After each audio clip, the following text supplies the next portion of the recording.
24 నుంచి 26 వరకు జరగనున్నట్లు అధికారులు తెలిపారు. ఈ నెల 19 నుంచే అసెంబ్లీ ప్రారంభం కావాల్సి ఉండగా గవర్నర్ జస్టిస్ అబ్దుల్ నజీర్ బక్రీద్ సెలవులో ఉండడంతో మార్పు చేశారు. 24న ప్రోటెం స్పీకర్ను ఎన్నుకున్న తర్వాత నూతన శాసనసభ్యుల ప్రమాణ స్వీకారం జరగనుంది.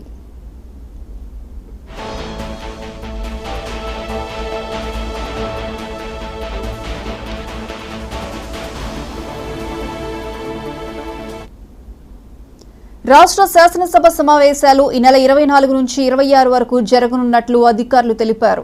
ఈ నెల 19 నుంచే అసెంబ్లీ ప్రారంభం కావాల్సి ఉండగా గవర్నర్ జస్టిస్ అబ్దుల్ నజీర్ బక్రీద్ సెలవులో ఉండడంతో మార్పు చేశారు. 24న ప్రోటెం స్పీకర్ను ఎన్నుకున్న తర్వాత నూతన శాసనసభ్యుల ప్రమాణ స్వీకారం జరగనుంది.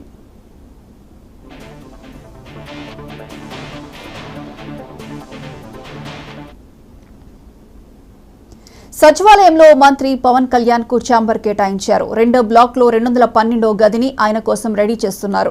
జనసేన మంత్రులు నాదెళ్ల